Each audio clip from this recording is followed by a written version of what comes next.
Hi-ya! Yes! Ladies and gentlemen, for the Fringe FM, coming at you live from the middle of nowhere, the center of everywhere, here once again to give you yet another scrumtrelescent dose of conversational boogie. This is Shift Happens. Bada boom. Ah, man. Good to be back in Austin, Texas. Let me tell you, folks, I should have just stayed here 5 years ago. Let me tell you. Let me tell you. Do follow us on Twitter at Shift Happens Pod. And while I fix this thing, you can also follow me personally on Twitter at GGRabbit1. Yes, believe it or not, somebody else actually took the name GG Rabbit. So I am GGRabbit1. And there you go. Also joining us, as per usual, our associate producer. You can follow him on Twitter at ADSBradHarris. What is happening, Bradley? Yeah, man. Listen to you, brother. You're looking pretty tight right now. Got your Shift Happens shirt on. So sexy. Oh, that was a total coincidence, but yeah. And then what's that wearing medallion right there? It looks like some kind of, I don't know. The medallion around your neck, bro. You look like a 70s disco dancer. Oh no, this is from Andre Knight, Andre and Oksana. Oh wow, that thing is. And it represents. Look at that thing. Yeah, no, it represents the. I'm showing up to the audience like they can see it. But see a little Fibonacci in there. Huh? Yeah, it literally represents the Fibonacci sequence and the golden ratio. And of course, you have your C Miracle C Tech bracelet on. I see on your right wrist. Yes, I do. Absolutely. Hair's getting long. Actually, no. I just cut like 70% of it off. Oh, no I mean, way. it's still down. So to did my I. I'm looking over here at Duke. We're gonna bring him in a minute, but man, Duke, I'm bummed. I'm like the only short hair right now. I totally cut all my hair off 2 weeks ago. Such a loser. I tried to tell you I suck. not to do it. I know. Tried to tell Man, I don't know. Anyway. But you know what's funny about this Fibonacci? Chicks are like crawling all over me. I had to like ditch them. I cut the hair. You know how it is. So for those of you that can't see, which is all of you, actually, so I have a little pendant on a necklace that I've been wearing for the last 3 years, and it has a triangle within a circle, and then there's a Fibonacci sequence ratio spiral that goes from the middle all the way to the outside, which, like we said, represents the Fibonacci sequence and the golden ratio. But you know what the most common question I get asked is about this? Is it solid gold? No. They're like, is Illuminati? No, this is the common question. Like, is that an AA chip? Like, no. Dude, I'm literally buying a bottle of whiskey right now. What do you mean? Yeah, you need some AA chips. Yeah, Eric. What up, brother? But yeah, shout out to Andre Knight for all the brothers in the hooking house me up with tonight. that. Yeah, we need to have him back on the show too. It's been a while. Oh, yeah. So yeah, man, I can't wait to. I was listening to the Eagles of Death Metal earlier today, as usual. Nice. And I was like, man, you know how they did that one album? What was it, E7 or something? Where they kind of just did cover songs that they grew up listening to, and they just put their own twist on it. You know what that was? Was the soundtrack for Super Troopers 2. They did the whole soundtrack for that. Dude, it was a trip. I was like, man, that's what Gigi needs to do with your intro stuff so you can finally make $1 million. There you go. Yeah. Super Trooper. I don't know. And yeah, I don't know. I'm not the Austin not the There's biggest... my $1 million idea for the day. So take it or leave it. Yeah. Well, I'll sleep. We'll think about it later. Yeah. And but hey, what's happening? Everybody in the chat, K28 as usual, coming in number one in the Spreaker chat. Mike J found his way here somehow. Unbelievable. Good job. Catalina, Sarah Ann. Good to see you guys. E-Squatch. Ooh, I wonder who that is. Yep. I wonder who that is. Code. That's my secret account. That's no longer secret, obviously. That's so not undercover. Yeah, we called you out last time. Yeah, you're not I getting used away to have with it. more troll accounts than God. That's how I would get information. You were your own bot. Tell this story real quick. I would make enemies with people on Twitter just because I was a little too bold, and then I would refollow them under a new account because I figured out what pissed them off. So then I would be their friend, but it would be a fake account. You're like a double agent. But I was like best friends on their account. Dude, You gotta love that, Duke, right? I'm surprised that you and JP trolling, don't Duke? get Have along you ever had more. any fun with trolling? I gotta ask Duke if he's ever done any trolling. No, I've always been troll hunting. Okay. Well, set your sights because Eric is right here, right now. You know what's funny, Eric? I'm surprised that you and JP don't get along more because you both kind of do the same thing. You know?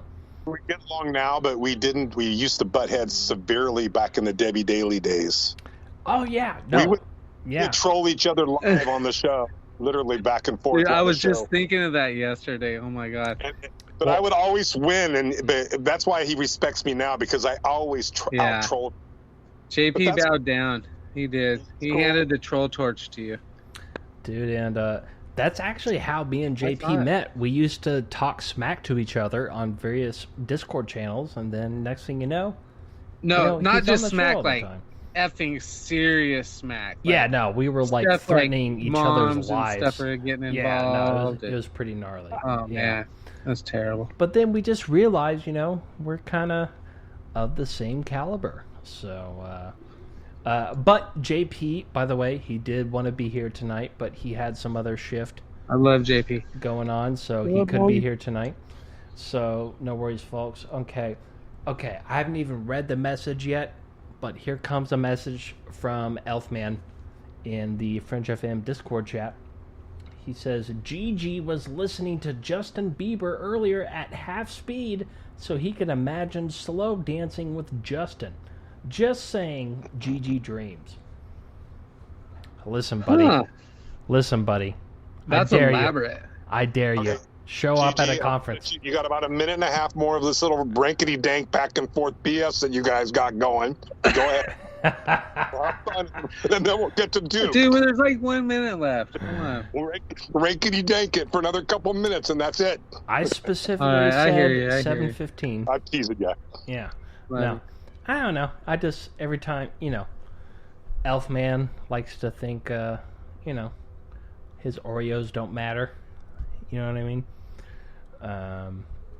No, yeah. the problem is he doesn't include milk in the story. It really pisses me off. That actually kind of pisses me off, too. Like, how do you have Come on, Oreos dude. without You can't milk? just drop an Oreo without a milk, bro. Yeah, that's Bring it. ridiculous. What kind of milk? You know what's even more... Temperature? Anyone? Whole milk, obviously. Organic whole milk. Organic whole milk, preferably. Right fresh off the cow tit, preferred. See? Exactly. Yes, the Nepal. I bet you Duke's got a cow. You got a cow, Duke? You got access to cow tit milk back there where you are? You could probably track it down if you wanted to drive out of town to get it. How about a goat? If I bring you a goat when I come visit you, can you keep it in your backyard? No, I don't have a yard. I live in town. Fuck. Oh, my bad. Sorry. We need to find a place for you to get goat. You get some goat milk. Dude, you just gotta trade your cat in for a goat, Eric. And then just milk, or get a pregnant cat and milk your cat, and you can get cat milk. That shit's better. Shift, I mean, of course. Anyways, come on. Let's. Yeah. All right, Let's let's get to it. guys. Yeah, let's. All right, enough tomfoolery. Let's get back to it. J-Ron, what's up, buddy? Out there from Australia. Good to see you. By the way, real quick, if you are new to the show, or you're just have been lazy all this time, we do have 2 chat rooms. The first of which is over at Spreaker. Quickest way to get there is go to Shift Happens Radio, fringefm.com. Scroll down to the middle of the page. There's an episode player. Right by the current episode, there's a little text message icon chat thing, looking thing, and you click that, bam, you're in there. And then the other chat room, which is actually more extraordinary than the Spreaker chat room, is over at the Fringe FM Discord. Just go to fringe.fm, search the menus, you'll find a link to, it'll say chat or chat room. You click that, bam, you're in there. Again, make a name for yourself. And that chat room's actually better because you can share photos and videos and GIFs and all kinds of stuff. But for some reason, most of our audience sticks with Spreaker. So, choose wisely. Choose wisely. And with, I was going to give one of our sponsors a shout out, but it's already, we wasted too much time. So, let's We go got ahead. milk on sale, though, over here. Eric. Yeah, we have goat milk on sale. Absolutely. All right, real quick. So, ladies and gentlemen, so last time we had this man on, he's obviously made his rounds. He's made a name for himself. But since then, I don't know, correct me if I'm wrong, but I feel like he's kind of blown up quite a bit since the last time he's been on here, Oh, yeah. Well, not to mention the truth finds its way to the top, Yeah, no, he's Speaking of milk, yeah. he's the cream rocketing up rises there, to the top. leaving all the milk behind and rocketing to the top, right? And honestly, kind of a man that knows that needs no introduction. If you go to Shift Happens Radio, go to the upcoming page. All of his links are there to his website and Instagram and his YouTube channel, everything else. And he's one of the most, let me put it like this. For the first 3 or 4 years of this show, we never touched Bigfoot because we didn't really know anybody that actually had anything useful to say until a little while ago. Eric here told us about Duke, and we had him on the last time we had him on, and he really changed my opinion about the whole subject. And so I'm very proud to introduce Duke Sullivan. What's happening, my friend? Hey, it's great to be back, you guys. Thanks for having me back again. And it's been a busy summer. I've been very, very busy. I can't remember what time of year I was on with you guys last time. I'm not even sure if it was it earlier this year or was it last year? What, 4 months ago, 5 months ago, something like that? So it was early in the spring. Okay, yeah, that's why. Yeah, that sounds about right. Yeah, it's been ridiculously busy summer. I've been, I don't know why everybody's pestering me to be on their shows during the summer, because this is like busy season for me. In Montana, you only get 4 months of the year where you can get up into the high mountains and do anything. So I want to try and be out in the mountains all the time, and everybody's like, Dude, can you be on the show? Dude, can you be on the show? Yeah. Well, hey, I'm supposed to be out in the field filming Bigfoot, not being on shows, you guys. Right, but at the same time, since you were last on, you gave I wasn't there, I couldn't make it, I was in the middle of moving around, but from what I hear, you gave a pretty prolific lecture at the what is that, the MegaCon, right? Were you there? No, it wasn't me. I haven't been doing any conventions. I've been just right here in Montana, running back and forth in between releasing videos, doing interviews, and doing field research. And I said, our field research season here is theoretically May to September, but early May it's there's still snowbanks. Who wants to go camp in snowbanks? But later in September, it's already starting to turn back into that again. So you got a really short season. So I try and spend as much time in the field as I can during the summer. So yeah, the chance you would ever catch me at any kind of conference or convention during the summer, virtually zero. Yeah, you know what? I got you confused with our good friend Preston. But what is not confused is you have your own radio show. And you've had some, very prolific guests in the last few months, and it's very cool to see that happen. And I don't know, like I said earlier, it seems like you're kind of blowing up now, in this community that we're I don't know what happened. All of a sudden somebody just kind of put me in touch with these radio show people. Someone who shall not be named right now. Yeah, don't put me in touch with these radio show people. Yeah, don't. And so I was on Spaced Out Radio and I was on Fade to Black, and both those guys are awesome. So I had both them on my show too. It was really fun having Jimmy on. When he was on, we got into this discussion about the Dyatlov Pass, which was less like a discussion and more like watching a tag team wrestlers tag each other in and out of the ring and beating the crap out of their opponent. So that part was really fun. I thought we were, gonna talk about Bigfoot, but you brought it up. So, I mean, let's think about this. The Dyatlov Pass, Dyatlov, whatever, however you pronounce it, right? Very, I don't know, what's the word I'm looking for? Very suspicious, mysterious case. Yeah, there was nothing normal about that. As if you want to hear what me and Jimmy had to say about it, go check out my show that I released recently with him. But we both kind of come down on the same angle on that one, and that we think there was, space boy involvement there. It was ET, UFO stuff going on, because all the signs point in that direction. And there's a bunch of, I've got friends in the Bigfoot community that are like, oh no, Sasquatch is involved. And I'm like, no, he wasn't. Sasquatch doesn't emit hard radiation that shrivels bodies and makes them orange. Sorry, does not fit the pattern, buddy. Plus, there was reports from the Russians have a military base near there, and they had reported strange lights over the mountain the same night that these people got killed. And the Mansi tribe further up the valley also reported seeing, I think for like 2 or 3 nights around that time period, and including that night, seeing lights over this mountain. So, it's like Bigfoot ain't flying around in a UFO, freaking out the locals. He's sneaking around behind these idiots going, hey, you're going toward the mountain of death. That's in that area the Mansi tribe calls don't go here. Yeah. You might not have wanted to go here, you dumb humans. But no, they weren't paying any attention. The Sasquatch followed them right there and ran, oh, geez, you guys are going to get massacred. We're out of here. Yeah, I mean, those 2 good points you made. One is which there were multiple local, reports of things flying around, right? During the days when that happened. And then,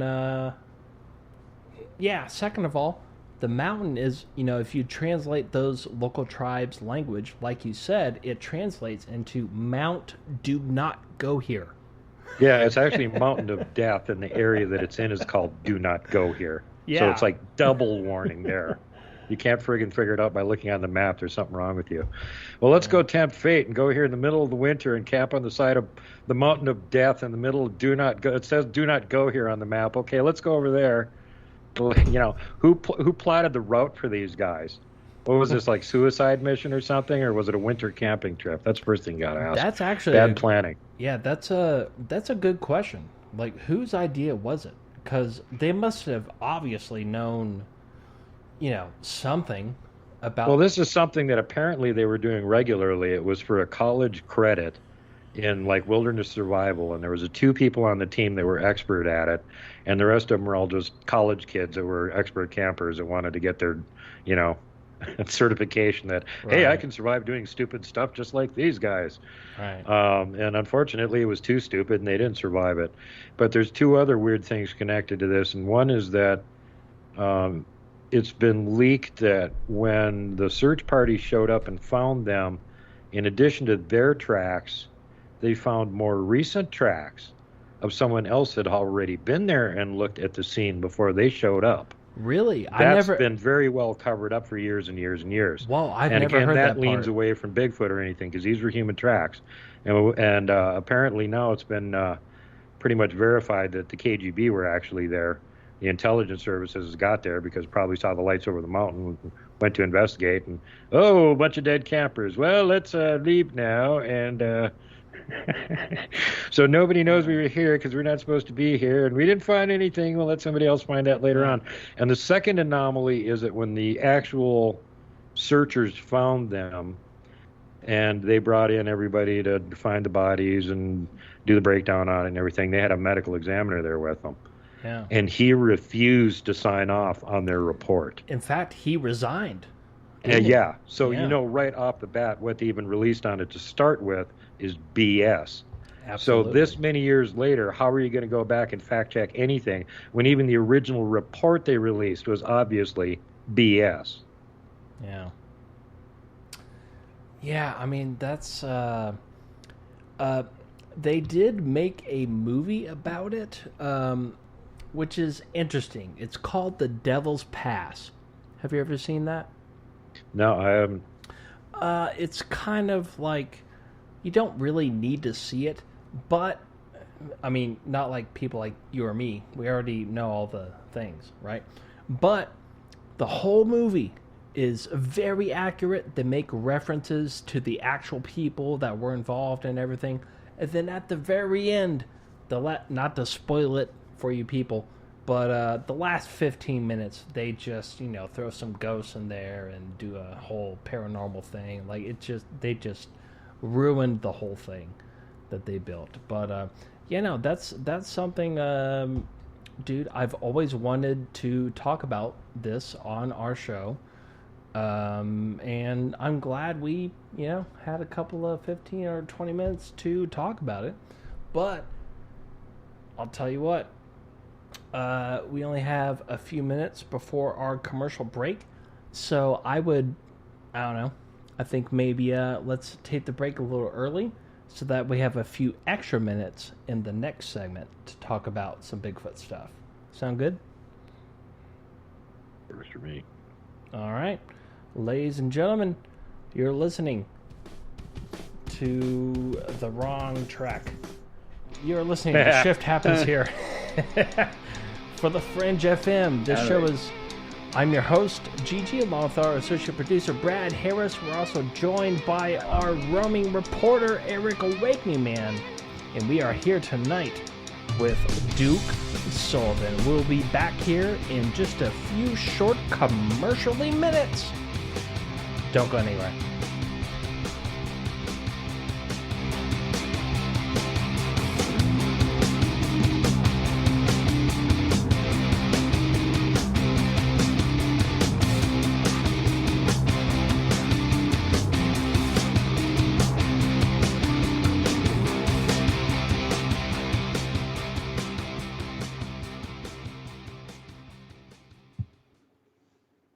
Why is it we're not very good with our health regimen until it's too late? We don't put oil in the car until the engine blows up. When the body's out of balance, your health is not so good. Give your body some love. Log on to GetTheT.com. That's GetTheT.com. Try our Life Change Tea, which cleanses you from harmful intruders. A clean colon is one of the ways to bring the body in balance. We also carry organic supplements to help you get where you need to go. So do your body a favor. Log on to GetTheT.com. That's GetTheT.com. You can even visit our sales page to save some dough. Does anybody call money dough anymore? Anyway, if you're looking for short, helpful health tips, go to YouTube and punch in Health Matters Now. That's Health Matters Now. So, log on to GetTheT.com, shop, get balanced, then learn some cool tips at Health Matters Now. You'll be glad you did. That's GetTheT.com. From birth, we have been conditioned to conform to what is normal, conditioned to adhere to authority, and conditioned to repeat what has been told to us as truth. I'm Ryan Gable, and here at the Secret Teachings Radio, I've interviewed hundreds of great guests and done extensive unique research into subjects that span from the paranormal and the occult to health, philosophy, and history. I personally have no affiliations or agenda, except to use objective critical thinking in my analysis of every subject discussed, to empower myself with information and hopefully allow you to do the same. If you want to join me, tune into the Secret Teachings radio broadcast, airing live Monday through Friday from midnight to 3 a.m. U.S. Pacific Standard Time on the Fringe FM. For more information, you can visit our website at www.fringe.fm. www.thesecretteachings.info or email me at rdgable@yahoo.com.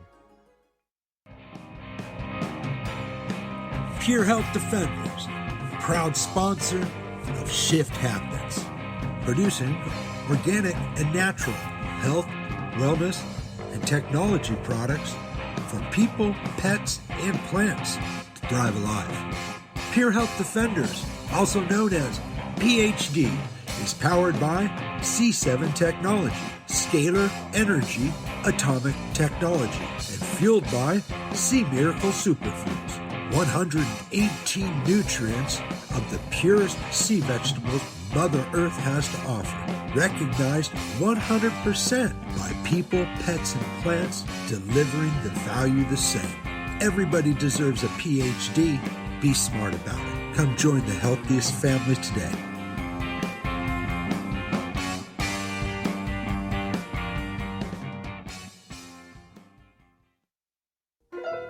Kids, don't drink in park. Accidents cause people. This has been a PSA brought to you by your friends at Shift Happens and The Fringe FM.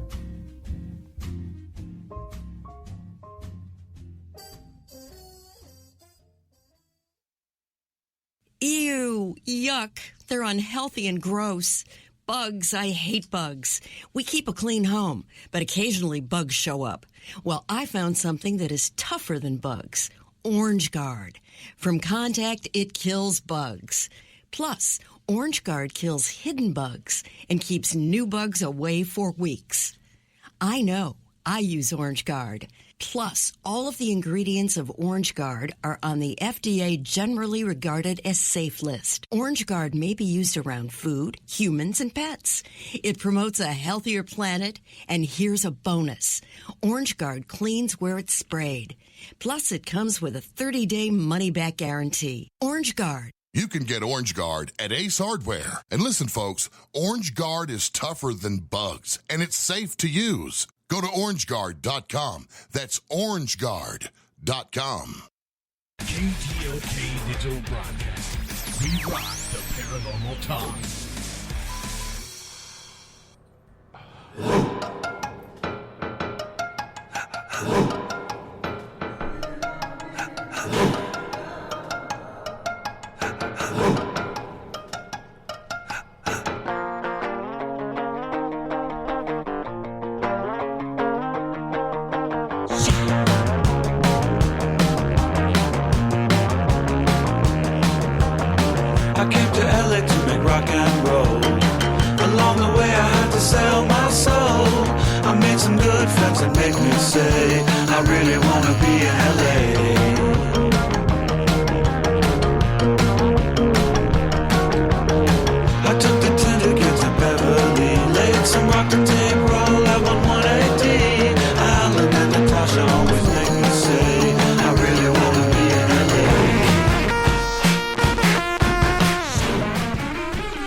GG, along with our associate producer, Brad Harris.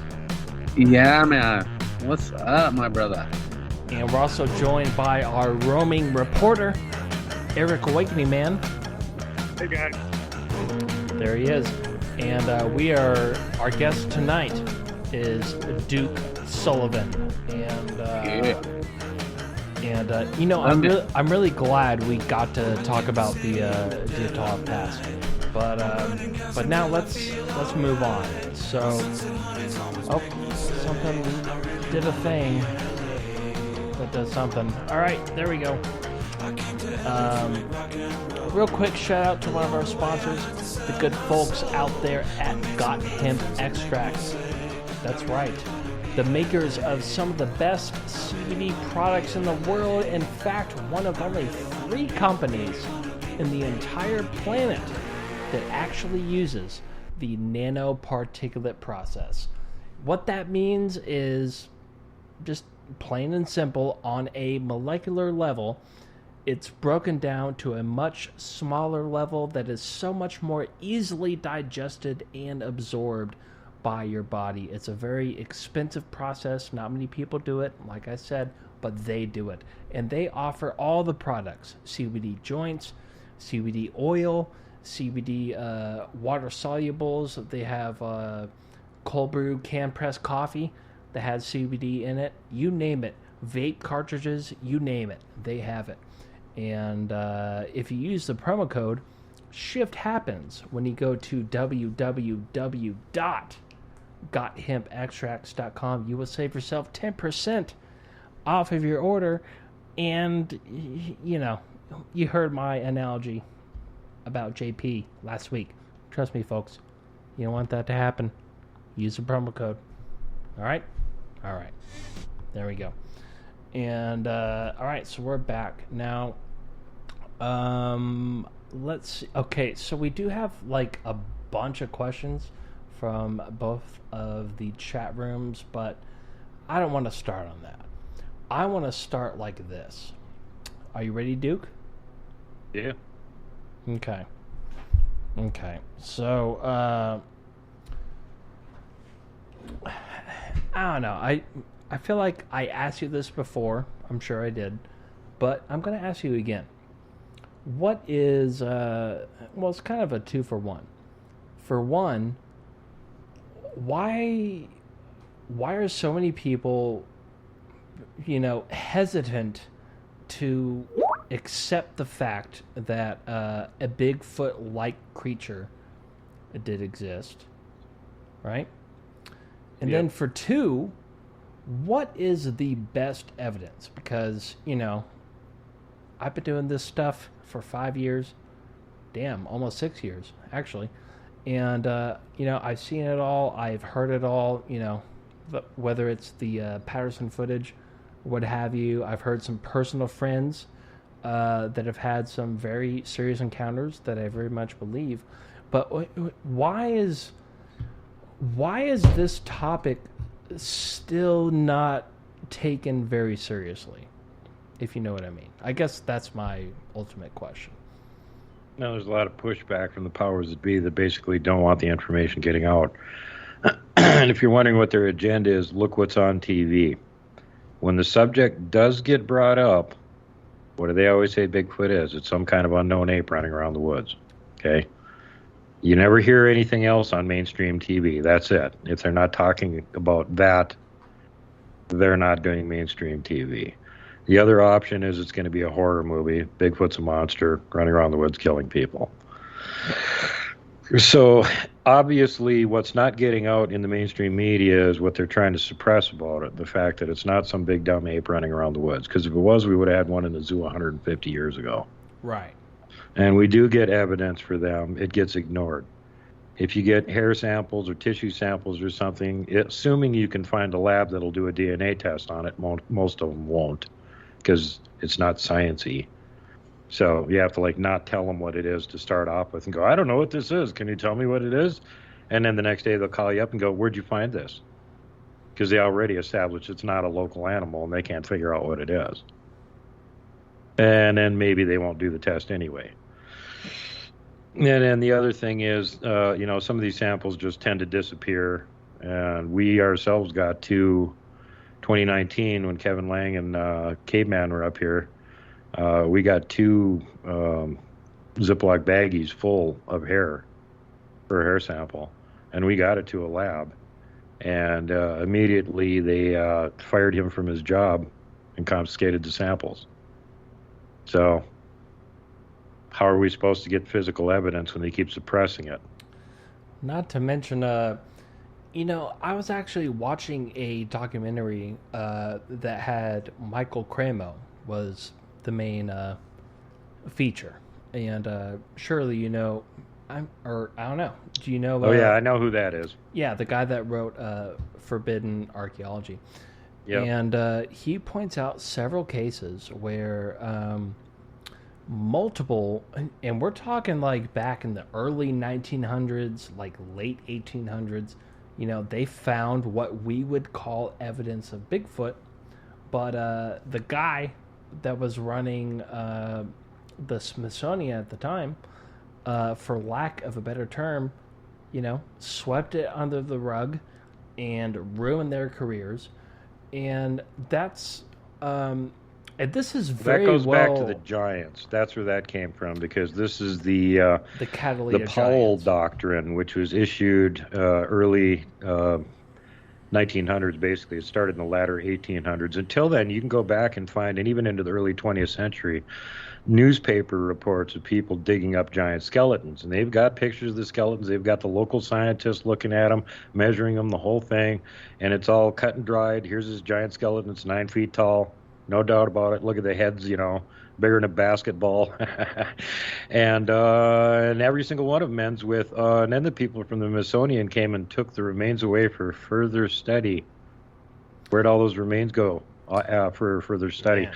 You go back to Lincoln during the Civil War, and he made an address at Niagara Falls, and he was talking about, we're seeing the same scene here with our eyes that the ancient giants that used to live here were seeing. So it was like common knowledge back then that there were giants. Right. Why would they want to suppress that? Well, exactly. They were trying to have an excuse for further expansionism into the West and to take it over. And these poor local people are just savages, and we need to take over their area and civilize them and make their life better. It was called Manifest Destiny. So that was the reason for the Powell Doctrine. You have to first of all establish that they've never had a culture, no high civilization, and they've just always been savages. Therefore, we're morally obligated to help them. Now, if you start finding ancient, really cool ruins and megaliths and skeletons of giants that aren't even the locals living there anymore, that's a lot of evidence pointing in the wrong direction. All of a sudden, you haven't got Manifest Destiny anymore. So the Powell Doctrine was, anything that contradicts the present evolutionary view on science, or that backs up that there used to be any kind of a high culture here, has to be ignored. Those are out-of-place artifacts after the early 20th century. Yeah, that's that's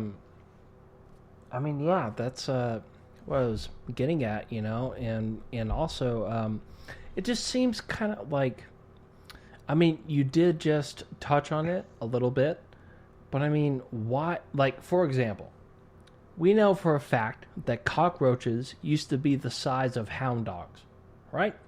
Nobody disputes that. That's an archaeological find. We figured that out, right? So why is it so preposterous to propose that there was an ape-man thing that was quite a lot a bit taller than, anything happening? Like, how does that change the, I still have to pay my cell phone bill on Tuesday. Right. You know what I mean? Like, how does that affect... Like, what is the point of the distraction? Well, it's like I said, they're not just big ape men running around out there. They have other abilities that, if they admit big ape men are running around out there, and they're not just some North American primate, they're actually some kind of people, like a Neanderthal or Denisovan or Heidelbergensis type people. Then we've got an additional problem, because it's not some animal, they're people. And you can't control them, and you can't keep them in borders, and they're not going to follow your orders. They don't give a rip. Who are you? Okay, and then there's the additional layer of they can do weird things that we can't do. And even if people are told that there's these big, hairy, primitive hippie people living out there in the woods, how is it they're so good at hiding themselves? Well, they have abilities that they can do things we can't do. How can they do that? Now more questions are getting asked. And that opens up a whole can of worms they don't want people to talk about. Right. So now I'm assuming you're talking about getting into things like interdimensional beings and things along those lines, right? Being able to cloak and being able to completely go invisible, being able to go through portals, or being able to pierce the veil. There's all sorts of weird things that are attributed to them being able to do, in addition to having, sonic abilities with infrasound and being able to zap you with that. Okay, so how would you convince someone, somebody listening to this show that was following us this whole time until we mentioned that right there, right? Interdimensional, right? Because once you say that, that's a little, That's not. How is that everybody not follows sciencey? You know, NASA admitted that there's singularities, and they've all, you know, hyperdimensional physics is a thing. They know there's more than one dimension. That's sciencey as fuck. Oh, yes, it is. And try not to say that word again. Sorry. You'll be fine. I might get in trouble. But yeah, you know, I mean, it's, I don't know. I don't know. Some people just think the two are mutually exclusive. Right. Like either Bigfoot has to be flesh and blood, or it has to be some, you know, extra dimensional elemental being with umpteen paranormal abilities. Right. What if it's both? What if it's both? And not to mention, you know, think of any culture or history or any sort of cultural or religious historical reference, you know, whether it's the Vedas from India or the Bible, right? Or the Muslim text or the Islam text, like you name it, right? They all have stories about this Bigfoot thing, right?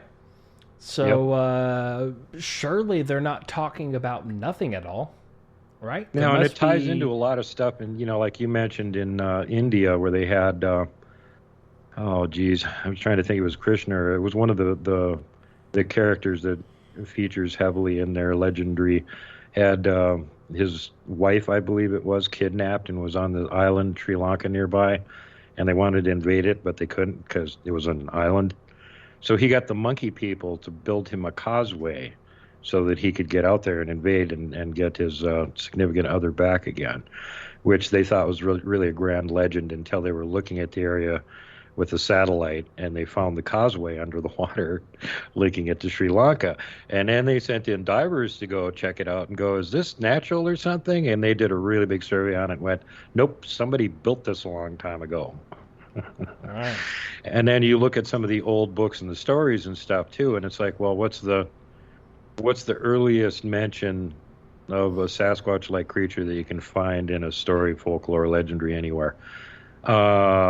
Gilgamesh, 5,000 years ago. Right. His best buddy was Enkidu the Wild Man. And keeping in mind, Gilgamesh was a giant, and he went around and kicked monsters' butts for fun. That was his idea of a hobby. And he ran into Enkidu, who he had heard about from the locals being pretty scary and lived out in the woods, and got into a fight with him. And Enkidu is the only thing that kicked his butt.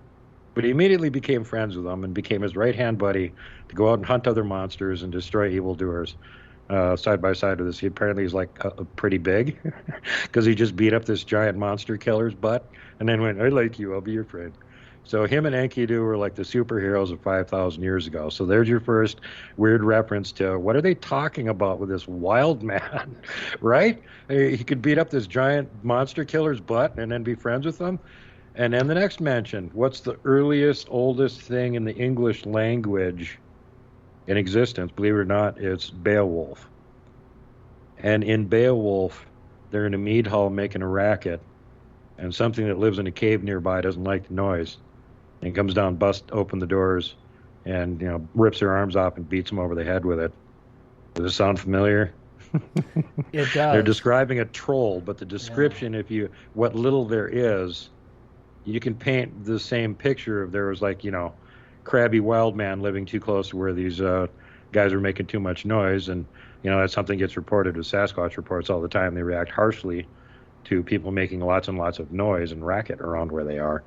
So there's another one, possibly Grendel in the Beowulf saga, in which case that would be, again, the oldest thing written in the English language. As I mentioned, it was a Sasquatch-like creature in it.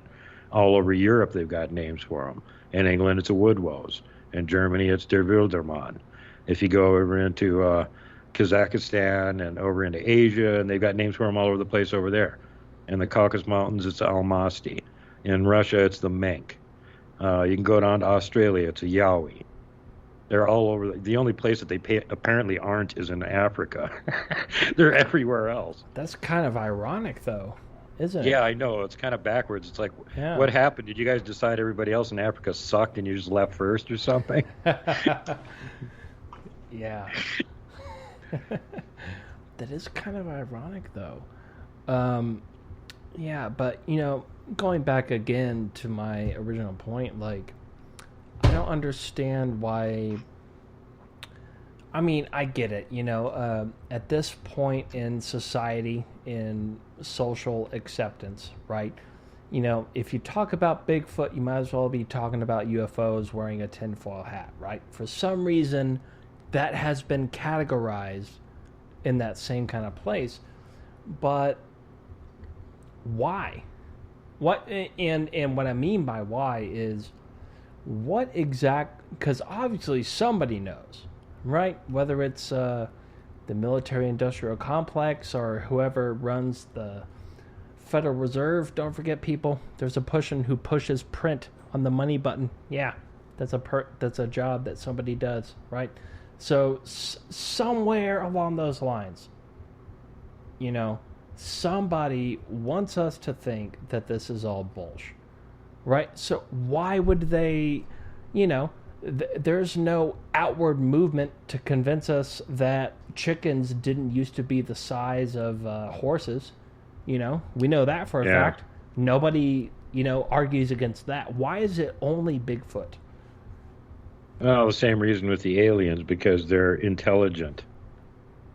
If they exist, Sasquatch are the other species that live on the same planet as us that are intelligent, bipedal, presumably hominid. The aliens could be from anywhere. They could be from here, too. They could be living underground. They could be from here, couldn't they?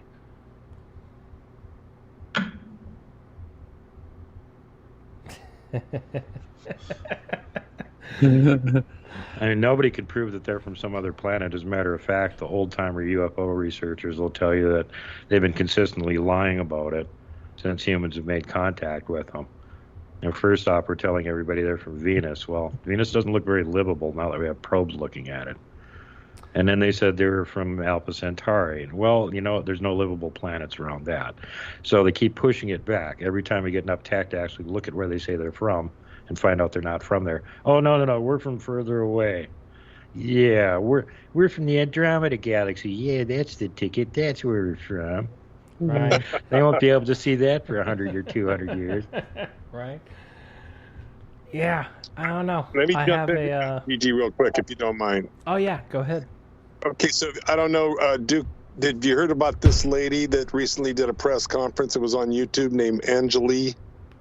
She used to be in the service, worked in intelligence, and she had I guess somehow she came across some people that own property on a mountain in the Mojave Desert in California. I think this was back in 2018, I believe, or 16. I don't recall the date, but in that range. Anyway, long story short, she claims they contacted her and invited her to their home. And this guy apparently had been seeing UFOs out there in the Mojave Desert and believed that they had a base in the mountain where he lived. And so the story is that he excavated a tunnel into the mountain and he found the aliens. And this lady did a press conference about it a few days ago on the Lincoln Memorial in Washington, D.C. And I just wondered if you'd heard that story. What do you think about the ideas of aliens maybe living in the desert and mountains and that sort of thing? Or even, do you know who the guy Hall, Charles Hall? Do you know that story at all? No, I don't know about him. I heard the story about her, and all the UFO people I know are all going, no. But that doesn't mean that parts of the story aren't true. If you dug into an alien base, they probably wouldn't hand you bonbons and a cup of coffee. They'd probably just disintegrate you. So that part of the story doesn't hold up under scrutiny for very much. It's like, where's your evidence, lady? Big, bold statements. Let's see some pictures. Let's see some evidence. Yeah. Well, what's interesting is she claims to be putting together a team, 70 people, and she's already said she's already got an astronaut, and she's going to get some scientists, and I guess her plan is to take them in this tunnel and to meet these aliens. And apparently these particular aliens are loving, kind, and so on and so forth. There's nothing negative or bad about them. So, as a matter of fact, they want to meet these people because they want to, she's claiming they want to have disclosure. They want to be able to come out and expose themselves, I guess. That's the plan. I don't know. Again, hard to believe. Why would they wait for somebody from the surface to dig down into their lair for them to decide, now's a good time to disclose? Yeah, we could have just walked out the front door, but no. Now that they dug in, I guess, Okay, now here's the other question. Now let's flip it on the other side. What's the chance that this is a psyop? That this lady maybe really did do work for the DIA and really did have these intelligence gathering positions and so on and so forth, and she was given the assignment to put this information out as a disinformation type of deal. Another one of these, and I'm not saying Lou Elizondo is disinformation. I'm just saying that in the last few years, we've seen a barrage of people just come out of nowhere that are just suddenly they're the experts on UFOs, and they've kind of taken over the narrative. What do you think about that? I think a lot of it's disinfo agents. You know, there was this inside the government thing that was attached as a rider to the bill to get them to actually disclose something. And you can see how much we got out of it after all the hoopla and the months of waiting. There was like 4 pages of basically nothing, which is what I expected they were going to release. Because it's like, who's putting the gun to their head and forcing them to release it? It's them. They're not going to force themselves to release it. They're going to be held at gunpoint by some other foreign power before they release anything. They're not going to talk about it. So that's just, you know, it's the same thing with anything that they don't want people to like know too much about. They'll discredit it. They've got disinfo people. They're definitely paying disinfo people to go out and spread pure bull hockey. And they also pay trolls just to go around online and attack people, start fights between people. So yeah, it's, you know, it's get them to fight with each other. It's, you know, they discredit themselves. And then the other methodology that they use, and all this is all just, you know, clowns in America, general playbook stuff they've been doing since the 60s. It's nothing new. So does this sort of stuff go on in the Bigfoot community too, where you've got cliques and groups, and one group maybe, you know, they're putting out stuff that's kind of a little funky, and then there's this other group over here saying these guys don't know what they're doing, and there's another group over there. I mean, I don't know. You would know better than me. Is there drama in Bigfoot world too? Oh, as far as I know, it's a lot worse than it is in the UFO world. Wow. Well, maybe you can, on this, when we get after this, I guess we had a break coming up here, but maybe you can kind of give us some of the things that you consider to be more on the fact base, and maybe some of the things that are maybe more possibly BS and hyped up, for people that are researching Bigfoot, so they kind of know what they're looking at if they dive into this topic. Yeah, I can give them a basic roadmap so they can build their own BS-onometer. And when they're watching something Bigfoot related, they'll have a good chance of telling if they're wasting their time or not. Right. I got a question. Does Glag like barbecue? I bet he would eat it if there was a bunch of it and it was near enough to him. Some Glag spice on it. They're kind of like not all that picky, especially when they're that big. They have to eat a lot, so it's like, yeah, whatever. Give me 50 pounds of it. I mean, you could put barbecue sauce on like a piece of a tire, and it would still taste pretty good, you know. So there you go. Glag likes barbecue. Well, didn't him and Kevin barbecue up some deer that one night? It's possible. I can't remember the whole story. You know, I wasn't there for it like Kevin was. Yeah, I remember him saying that, and I think what it was is he was cooking up a portion of it, and I think Glag just got impatient and just tore off a whole hind leg and just started eating it, if I remember right. I could be wrong, but yeah. Well, they had done that a bunch of times where he would show up and start a fire, and either he had brought something with or Glag would have caught something, and then they just roasted over the fire because it was like, yum, fire better. And yeah, sometimes he would get impatient and he'd just like eat part of it before the rest of it got cooked. Yeah. It's gotta be, I don't know if they actually put barbecue sauce. I'm trying to think if he actually said they put barbecue sauce on anything. I don't know if they did or not. He might have just been talking about, you know, cooking over the fire. There you go. There's your next $1 million idea, Gigi. Glag barbecue sauce. There you go. That's a great idea, actually. There we go. Well, I'll tell you what, guys. Let's go ahead and take our next break, and we'll pick right back up where we left off when we get back. Ladies and gentlemen, you're listening to Shift Happens here for the Fringe FM. I'm your host, Gigi, along with our associate producer, Brad Harris. Yeah, good evening. And we're also joined by our roaming reporter, Eric Awakening Man. I promise you, he said something. And we will be back here in just a few short minutes with our guest, Duke Sullivan. after these few commercially minutes. Don't go anywhere.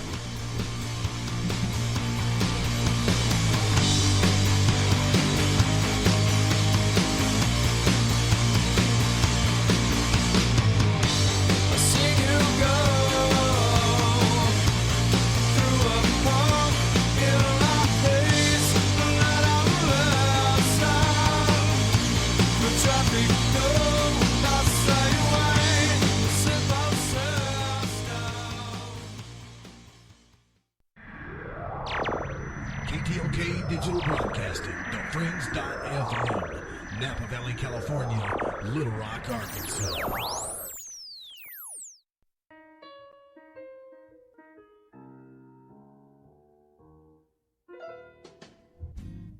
Tired of talking about the weather? No, Shift. Well, Shift Happens is here to fulfill your desires as you reach that point in life where you crave tantalizing conversation about reality, ufology, the occult, and the conspiracies within, while simultaneously finding yourself desperately in need of your very own theme music, which we've got plenty of that too. So be sure to tune in to Shift Happens every Friday night from 7 to 9 Pacific, right here on the Fringe FM. Because the weather sucks, and you need some theme music.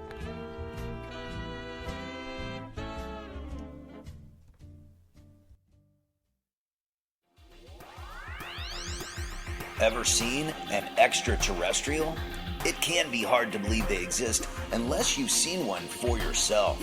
What if I told you I've seen them my whole life, but have never had a witness who shared the encounter with me? Now, what if I told you I saw 4 of them, 2 with blue skin, and there are over 20 witnesses to this CE5 event? My new book, The Blue Beings, Visitation at the UFO Conference, documents actual accounts from real witnesses, many of which have gone on record to attest to this otherworldly reality. Be a part of the quantum paradigm shift that is taking place right now. Go to johnpolkmedia.com to get your copy of The Blue Beings, Visitation at the UFO Conference, on sale right now at johnpolkmedia.com. That's JOHNPOLK media.com.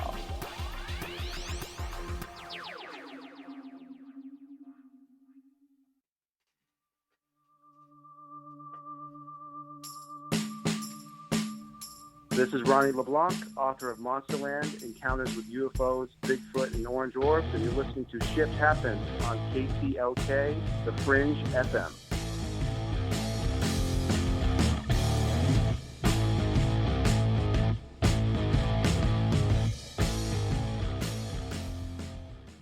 KTLK Digital Broadcasting. We rock the paranormal talk.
ladies and gentlemen, for the Fringe FM.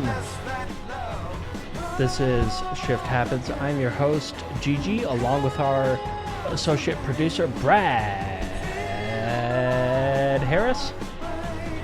Good evening, beautiful people. And we're also joined by no stranger to anyone, Eric Awakening Man. Hey guys, what's happening? There he is. Yeah, Eric. There he is. And Eric, tonight's guest is Duke Sullivan, an epic, legendary man. And you know what? Got a legendary cup. Did you see that thing? Wait, what? Is that like a 72 ouncer? Tampa Bay Buccaneer beer mug. There you go. And quick reminder, the Conscious Life Expo. That's right, they're back. Not only in America, but in London simultaneously. I don't know about London, but England. Somewhere in England, simultaneously. And a few of us hosts from the Fringe FM are going to be there from September 17th through the 20th. And make sure you get there. Just get there while you can. Go to look up the Conscious Life Expo. Get your tickets. Book your hotel rooms. You're not going to want to miss it. And if you run into me, I will give you a high five. How about that? I'll give you a high five. I might give you a shirt. It depends on how passionate you wear small. Because I think that's all we got left. Yeah, I know. We don't have that many left. Or you can rock, if you want to just be big and put on a real tight shirt. Yeah. God bless you. There you go. Absolutely. Free shirt for you. But either way, just show up there. It's going to be awesome, and you can hang out with us, and it's going to be a great time. So get there while you can. Status, my friends. All right, and some people questioning the sound. I don't know. Let's see. Hold on. Let's figure this out. Play. Yeah, no. Michael Strange coming in. By the way, Mike is the one that makes my show happen on the Fringe FM. So let's all give a quick shout out to Michael Strange for producing this show. Thank you, Michael Strange. And but there you go. So Duke, do we have you still with us? Are you there? Yep. All right. So I'm gonna take a little left turn here, right? I'm only gonna take 5 or 10 minutes of this. We'll get right back to Bigfoot in a second. But I don't know. Are you ready? Yep. All right. So, are you familiar with the Timer's on. Perry Reese map? Yep. Right? Yep. Remember that one? That Turkish guy who, like 600 years ago, mapped out exactly what was under the ice of Antarctica before we even knew Antarctica exists modernly, right? Yep. Right. So, I mean, we could go on that tangent for a whole while, right?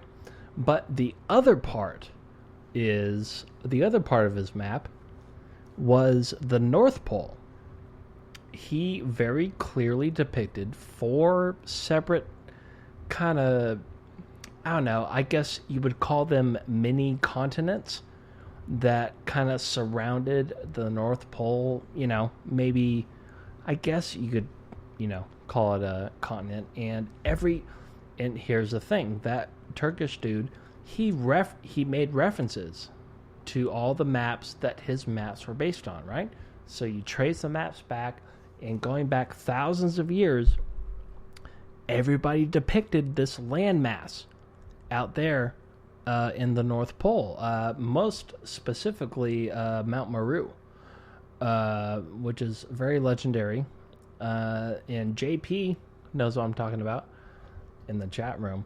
So I wonder, my point is, it wasn't until, I think it was the 1800s, right, where they figured out that Antarctica was a place, and then it wasn't until like 1930, right, where the Russians flew over with LiDAR or whatever they had, and they figured out like, oh yeah, this place has been here for a while. They didn't have anything back then. They were dropping markers on the ice. Hey, we claim this area. It was back, I believe, in the teens when they actually started doing anything on the continent. And it really took the ability for them to fly into it, because there's basically an ice wall around most of it. And right. Yeah. So, yeah, once they could fly a plane into it, then they could go, oh, look, lots of mountains and ice all over the place for a long, long ways.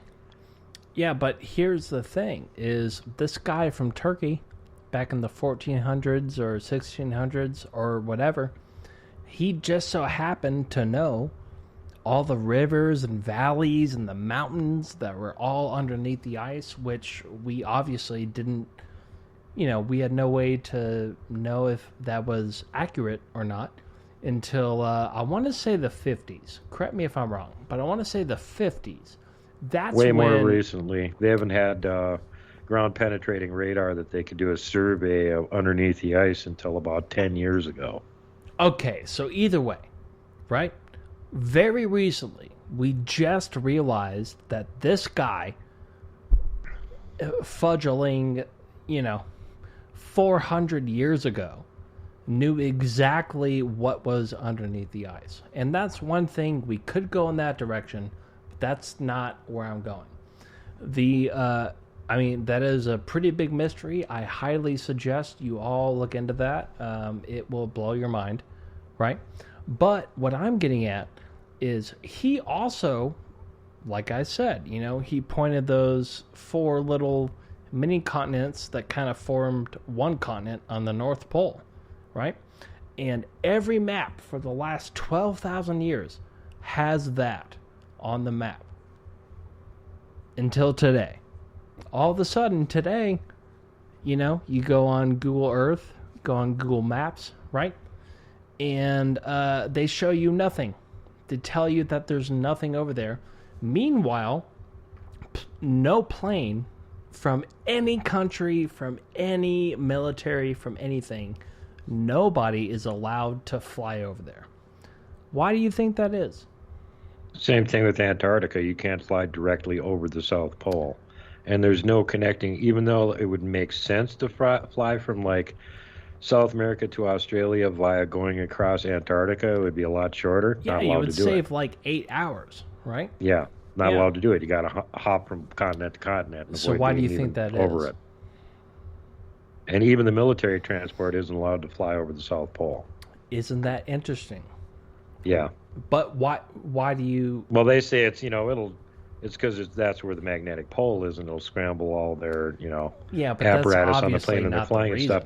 Well, you know what? Newsflash, we got magnetic anomalies mapped all over the world.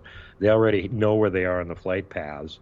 And if they do accidentally have to fly over one for some reason, they just go dead reckoning until they're on the other side of it, and then everything works again. So that's a BS excuse, too. I mean, well, there's multiple BS excuses, especially the North Pole, Yeah. Well, the same people that think that there's an opening at the South Pole think there's an opening at the North Pole. Oh, and there's an equal amount of reports of people apparently having actually gone in it. And then there's weird things from early polar explorers talking about like, well, hey, the further north we go, all the ice up here is like colored somehow. There's something on the surface of it that's making it like orange and yellow and blue, and we don't know what that is. They took samples of it. It's pollen. Where's this pollen coming from at the North Pole? Again, like I said, we're deviating from the topic here, but as long as we're talking about this, why would they hide from us that there is... Now, I'm talking about the North Pole, by the way. All that landmass there. Why would they tell us that there's nothing there? What's... Yeah, if there is landmass there, because there's a bunch of things that I've seen on that where they traced back that old mapping and stuff and said, well, this is all just suppositional to start with. Because until modern technology, nobody could go that far north to actually see what was there. It was all solid pack ice. Unless you were going to take a dog team across it, you weren't getting there. I don't know. So that's how they debunk that. I don't know. Well, the same people that mapped that are the same people that mapped Antarctica with all the rivers and valleys and everything beneath the ice, so they knew something, right? Yep. So with that again, said, well, that's why there's no fly zone, so we can't go and verify anything. And you always get somebody that's like, "Oh, I was there in a submarine." Really, on the surface? Well, we were underwater. How do you know you were there? So what about Admiral Richard Byrd? Surely you, I would imagine. Yeah, the youngest person to ever make admiral in the history of the Navy. Yes. Who led a 5,000 or 6,000 man expeditionary force right after World War II to Antarctica, Operation High Jump. Yes. Scheduled to be there for several months, left in 2 weeks, missing a whole bunch of men, airplanes, and ships. Yeah. And, how did that happen? And do you remember what he said that happened? Oh, yeah. And then they made him shut up. And right. then his boss, Forrestal, had a sudden nervous breakdown, and they put him in an insane asylum that he accidentally jumped out the 22nd floor window of shortly thereafter. Accidentally, I'm sure. Accidentally, yeah. Of course, right. You can't blame Hillary. She wasn't alive. I mean, I can blame Hillary for a lot of things, but obviously not that. Yeah. But you see where I'm coming from, though? Like, okay, let me so now that we've established that we both know all of this. Well, I already did a documentary on that on my channel. If any of you want to check it out, go over to World Bigfoot Radio on YouTube, and it's in the Conspiracy Corner playlist where we talked about Operation High Jump. Here, and if I do another episode, we're going to be talking about Base 211, which is why Operation High Jump happened. Yeah, well, I'll tell you what. If you, during this interview, if you have time to copy that link and send it to me in Skype, I will post it in both the chat rooms, and I think pretty much the whole audience. I don't have access to it here on what I'm using, but anybody wants to go to my channel, you can find it easy enough. Go to the Conspiracy Corner playlist. You can find that on, actually the better version of it's on Rumble and BitChute, because there's episodes that were actually banned from YouTube that are still on Rumble and BitChute. Yeah, well, also, if you go to shifthappensradio.com, all those links are right there, including his YouTube channel. Just go there, find it, watch it, which is what I'm going to do as soon as this show is over. I can't wait to see that. Those are actually collaborations between me and Wes Germer from Sasquatch Chronicles. We did like a 5-part miniseries. Did you and say then I just Wes recently Kramer? released another episode on it that never appeared on YouTube because they would have struck it immediately. Wait, did you say Wes Kramer? Wes Germer from Sasquatch Chronicles. Oh, Germer. Okay. All right. But anyway, all right. I don't know. Just what? Well, I guess my original point was, perhaps, maybe, there might be some land, that we're not told about, right? Oh, certainly there could be. I mean, there's even parts on Earth, if you Google Earth there, you just get nothing. That's my point. It's been blanked out. Yeah. There's big parts of Antarctica like that, too, where it's like, what's this huge smudge mark that's 5 miles across? Yeah, we're not going to know. Dude, I'm so glad you agree with me. Yes, that's exactly my point. Not only in the Arctic, like but also the Antarctic. There is, and all points in between. There's just places out in the middle of nowhere where people rarely go, and you Google Earth it, and you're like, why is this area smudged out? What's here that they're trying to hide? Exactly. Dude, I am so much more of a fan of you now. But, all right, so at this point, let's go ahead and bring in Eric.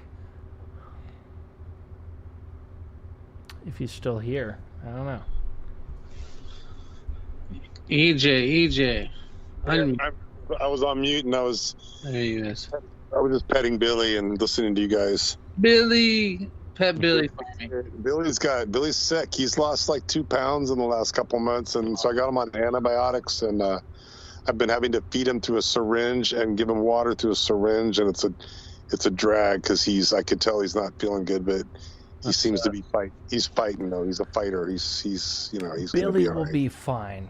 He'll be fine. I'll pray for him tonight. All right, now pray to the gods. Catalina's the queen of cats. She's on the Spreaker chat. I think she can maybe do a little magic. Yeah, anyway, I'm how sure. much time do we have before the break? I'm not looking at the clock here. Oh no, we only have. We have minutes. a whole nother 10 minutes? Yeah. All right, well, let's go back to what I was asking Duke about before the break, and then we switched gears, which was cool. I enjoyed that conversation that you were having. Yeah, but Duke, I'm sorry. So let's talk about some drama. I mean, everybody loves drama, even though I know you avoid drama. I think you really you have a deep disdain for it. But I'm sure you got attacked, and then anyway, help the people out there. I mean, talk about some legit Bigfoot guys that are out there, boots on the ground, doing real work, and some of the things that you've seen that you believe are real, and then some of the BS that might be going on. If you don't want to mention names, you don't have to, but just give us some clues on this. Give us some insights. Oh, here's the generic BS-onometer that you can build for yourself. There's an echelon, especially if you're on YouTube or something, because you're not going to see anything real on TV. But if you're surfing the internet and you're looking at some of these other places that host videos, how do you know what you're listening to or watching is legit or if it's BS? Well, how much are you interested in actual information? If you're there just to absorb content relating to Bigfoot that's entertaining, all those creepypasta channels are the ones you probably want to listen to because they're very entertaining. That's why they're made that way. The majority of the stuff they have on there is just somebody wrote a story and they got somebody to narrate it and they put some spooky music in the background. Has no bearing on reality whatsoever. Then the next echelon are people that take actual Bigfoot encounter reports and read them on their channel. So the question that comes up with these channels is how carefully are they vetting these reports? Where are they getting them from? Because again, some of these guys purport to be getting reports and they're just really writing them. They're making them up. So, and then there's the other ones that get just like anybody to send them in. Send me your report. I don't care. You can be anonymous. I'll read it. Which is all great because you get all kinds of things. It's Heinz 57. It could be anything. And a lot of it be complete BS. There's no way to vet the people that are sending the information in. So you don't know if any of it's legit. Could be, maybe not. So again, you don't know what you're getting there. Could be anything. The ones that are next on the list for believability are the people that actually have guests on their show that have had a Bigfoot encounter or have, a bunch of experiences or something like that. These people are a little bit more legit because they're actually willing to stake their reputation and be in a public forum, whether they're using their real name or not. There's still a good chance somebody can figure out who they are and they can get in trouble for it. So they're actually risking their reputation and everything to come on and tell this crazy story. So at that point, it's a little bit more believable. The next step up from that is they've got a crazy story and they got pictures or physical evidence or video to back it up or audio recordings. That's the top level of believability, and that's what I try and do with my show.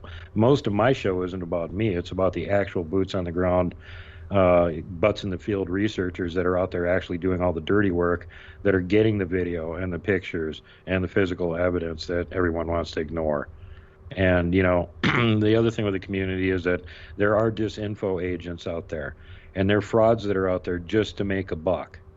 They don't care if they're lying or anything like that. They don't care if they're going to give you bad information that could potentially get you killed. They don't care about you. They want to make money. It's all about the clickbait. And there's several people out there that have shows that they host where they have researchers on there and stuff and talk to them. And you have to look at the host's credentials. Do they actually do any field research? Have they actually ever seen a Sasquatch? Do they really know anything about what they're talking about, or are they just a mouth behind a microphone?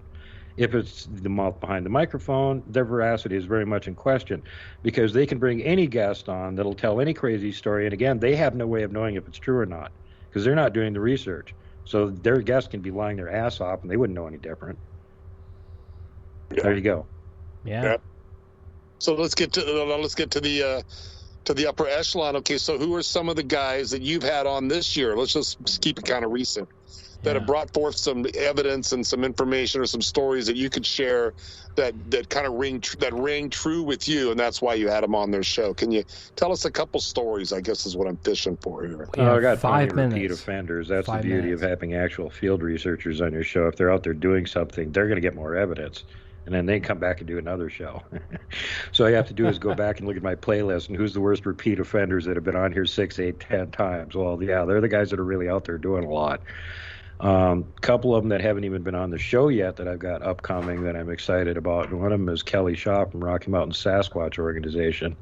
And, of course, some of you will know that he's been out in Survivor Man Bigfoot on an episode with Les Stroud. And he's done a bunch of other stuff. He's been at it for a long time. He covers most of the Rocky Mountains except for the area I'm in, which is too dangerous for Kelly. So I have to cover that area. I love Kelly Shaw. He's awesome. So looking forward to having him on. And another one is down in the Southwest, Robert Kreider, who's like the real world Indiana Jones, plus does Bigfoot research. That guy's absolutely amazing. He's going to be on. But down in his region, I've also had Brenda Harris from New Mexico Shadow Seekers. You can find her Facebook group and get in contact with her and see all the stuff she's doing. And her neighbor, can't remember, like 20, 30 miles away, Randy Caveman Yazzie, who we're now calling Professor Caveman since he has his degree. And he has also been on Finding Bigfoot, and he's done a bunch of local lectures and stuff like that. And then I've got William Lunsford, who's near you guys. He's right down in Texarkana. He's been on several times, and he's been on several other shows, too, and does conferences and stuff, shows all of his evidence. He's going to be back on my show again shortly, and he's actually going to be coming up here to Montana to do our research expedition in September here, the last one of the year we can get in before can't get up there anymore. So that'll be fun to actually have him here, boots on the ground in Montana. Blaine Tyler from Ontario, Canada, from the Bigfoot barn up there, who's got probably more pictures and video of Bigfoot than anybody. Bama Bigfoot down in the deep south in Alabama, who's got some of the best Bigfoot face pictures that anybody has ever got. So, yeah, if you want to see the actual evidence, those are the people. And some of these guys don't even have a channel. They're boots on the ground in the field doing the research, collecting all the evidence, and they don't care if you believe it or not. And then I have to coax them into coming on the show and showing the evidence. That's cool. So what about, I know I've asked about privately, but Todd Standing, I mean, and what's your take? I mean, I'm sure everybody wants to hear kind of what your impressions are of Todd. Some of his stuff definitely looks legit to me, but the Sasquatch here in Montana don't like him. Oh, interesting. He had 2 research areas here. They chased him out of both of them. Did the psychic lady give you that information? No, he did. He had 2 research areas here in Montana. They chased him out of both of them. Wow. That's Sasquatch's opinion. Go with Sasquatch's opinion when in doubt. Now, there's a guy in okay, Gigi's saying we got to wrap it up, but what about this guy named Corky in Ohio? Have you heard of him? We could talk about him later, but have you heard of him? No. Okay. I'll tell you about him after the break. Yeah, perfect. All right, ladies and gentlemen, you're listening to Shift Happens here for the Fringe FM. I'm your host, Gigi, along with our associate producer, Brad Harris. That's right, baby. And Eric Awakening Man is joining us as well. And we'll be back here with Duke Sullivan in just a few short very commercially minutes. Don't go anywhere.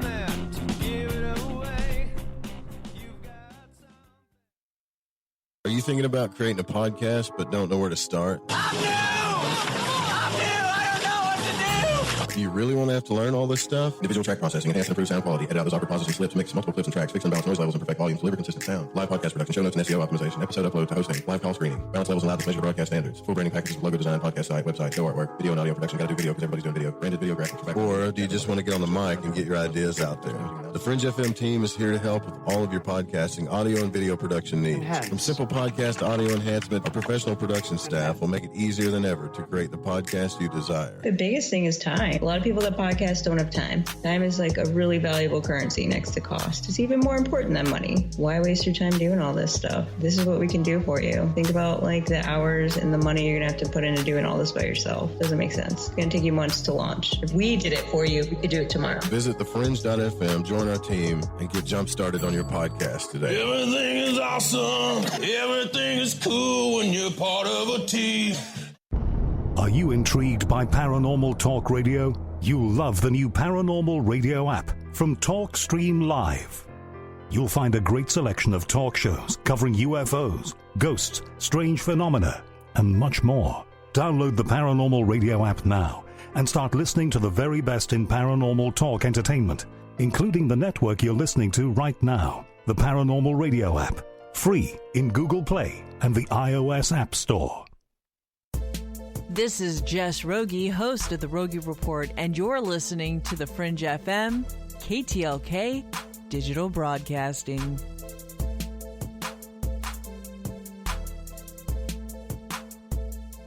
Hi, folks. These uncertain times can cause uncertain gut slowdown. Worry and fear can wreak havoc on our digestion, making it hard to feel optimum. Bloating, less energy, and occasional constipation can slow you down in your daily activity. Try Life Change Tea at getthetea.com. Life Change Tea can help get things moving so you can get that boost of energy you need. Life Change Tea helps protect and defend your health from intruders. It's a weird time right now with all the uncertainty, so gear up and defend your health. Where do you go to purchase? Log on to getthetea.com. That's getthetea.com. The specials are on the front page, and we have numerous supplements to help combat intruders. It's time to take charge of our health and to feel better in life. It's time to live. Again, getthetea.com. That's getthetea.com. Getthetea.com. It is so worth it. getthetea.com. I'm Dave Cruz of Beyond the Strange. You're listening to KTLK Digital Broadcasting. This is The Fringe FM. Hey, is that a new music app? Yeah, check it out. Surfer Music Discovery. It links to thousands of online stations, but the twist is you see the song names and artists that are now playing live. That's different. No guessing. Looks like a waterfall of music. So many formats. Rock, oldies, country, R&B, jazz, and a whole lot more. How's that spelled? Surfer. S-U-R-F-R. Is it expensive? It's free. No need to sign up or sign in. Get the Surfer Music app free from Google Play or the App Store.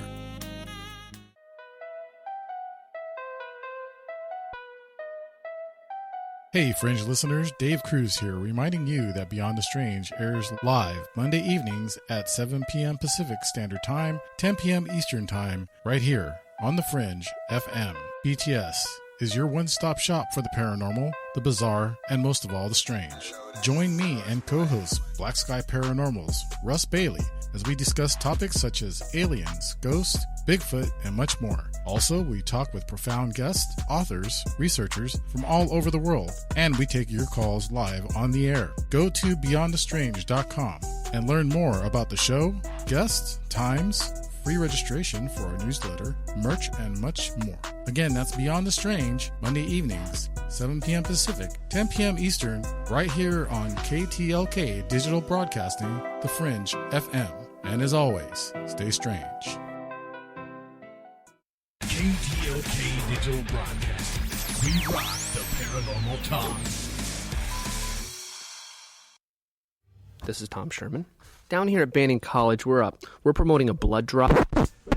Oh, shit. Guilty. Welcome to the Sound of America. You're listening to AM 580. Lay back with the sheep. Little lamb. Little lamb. Little lamb. Little lamb. Little lamb. Little lamb. Steve sold Adam the apple. Prove me so to my face! Sinners cannot be saved. Follow me and I will.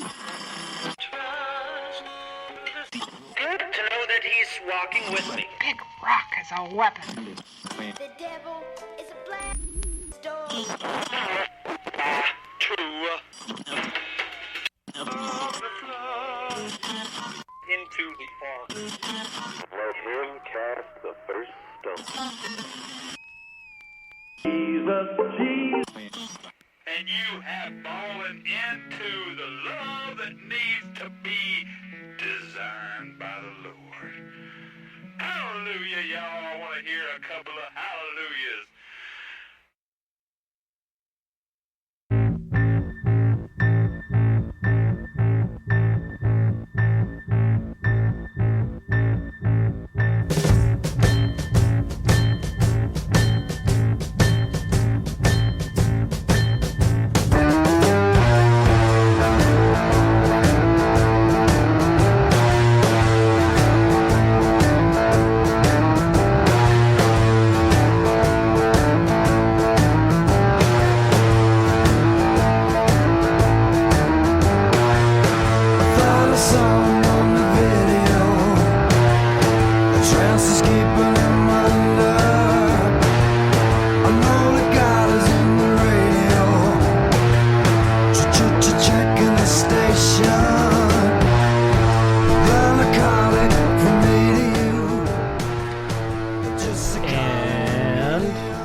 Shift Happens. I'm your host, Gigi, along with my cat, jumping off my lap.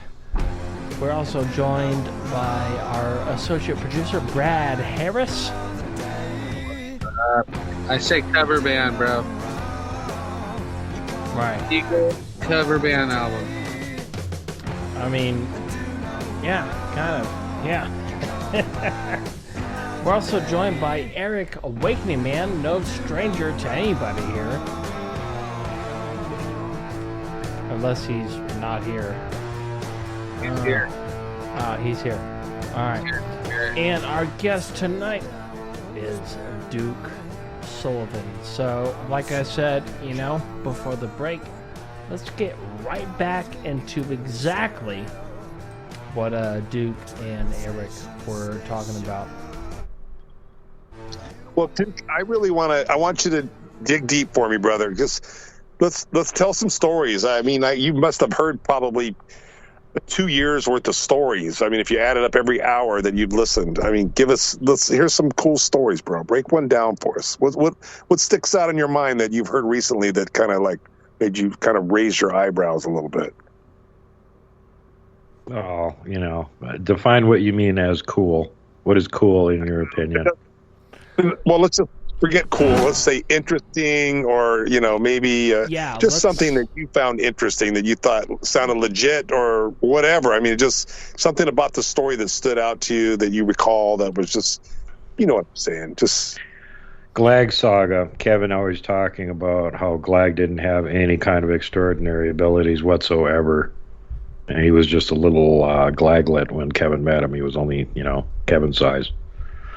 So we're presuming he was like 5-6 years old when Kevin met him.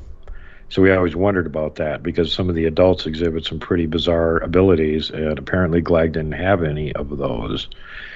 And just recently, I've been told by another one of my Bigfoot researcher friends who was actually in contact with the Sasquatch they do research on, that no, the little ones don't have any abilities. They get taught to do all that stuff later on in life.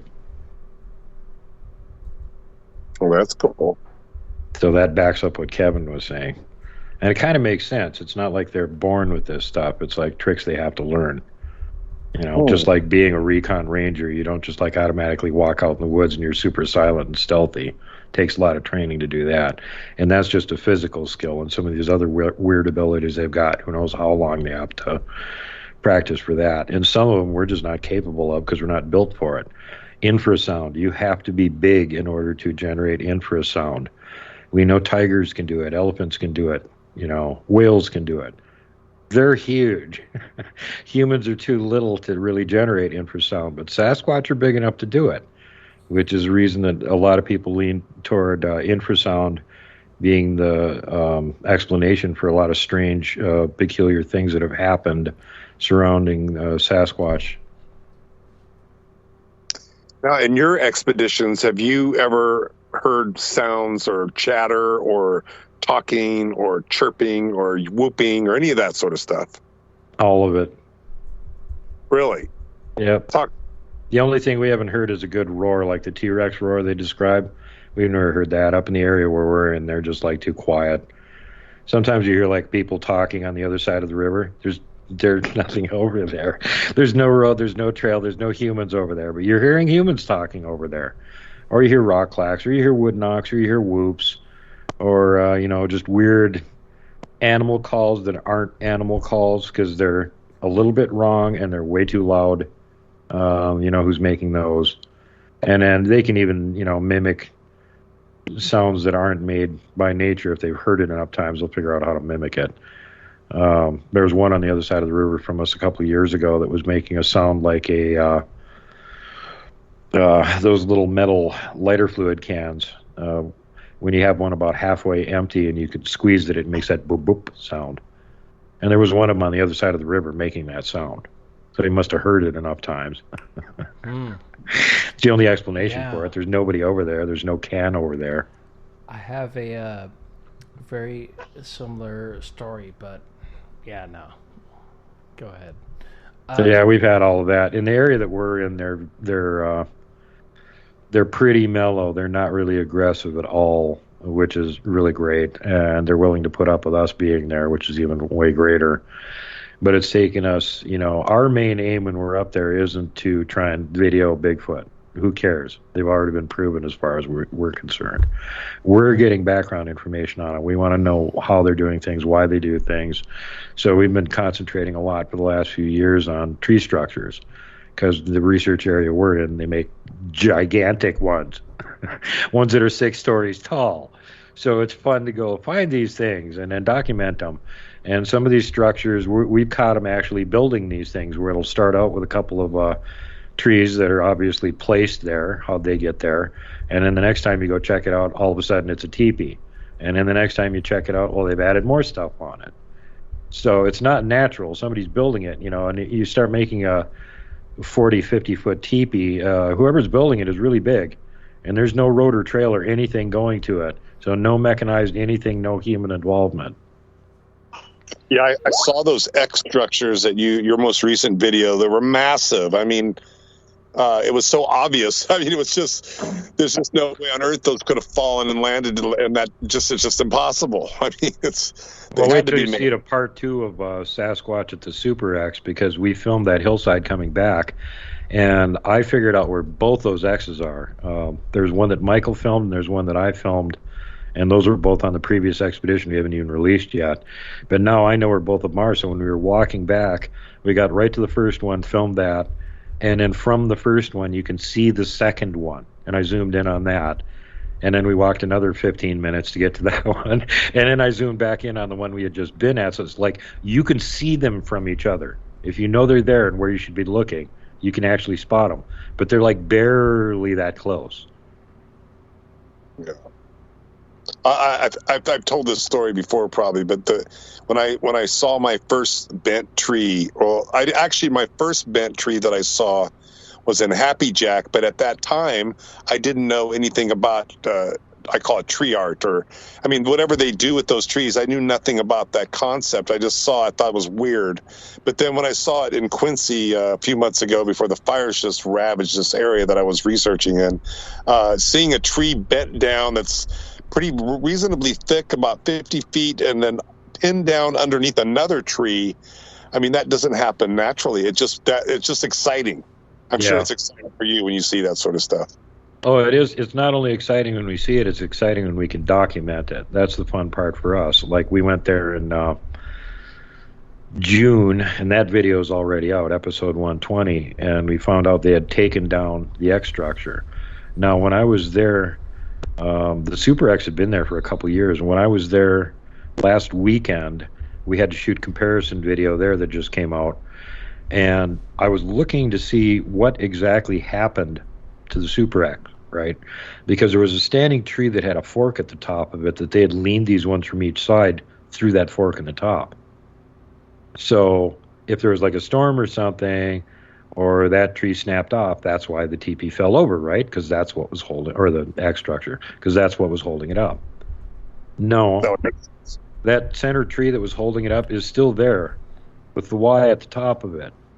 But both the sides are somehow not there. Or they're laying kind of in a pile behind it now. And if you look at the video, you can see that. So this was deconstructed. And the same time we were there that the first time we realized it had been taken down, we went down the hill to where they had, down in the ravine behind it, they had built another, it was a giant X, but not as giant as that one. And Mike got down there and went, hey, you guys, come here and check it out. Well, we had filmed that X down there the year before, but now it's not an X, now it's a teepee. And now a month later, we went and found this colossal teepee again. And this time, and we checked the video from the month before, where there had been about a 40-foot tall, perfectly healthy, straight up in the air pine tree. Now all of a sudden it's bent way over, and the top of it is underneath the teepee. And there was no storms for that month in between. And there's like no other way this thing could have happened. That's not natural. So it's fun documenting it. Because makes skeptards' heads explode.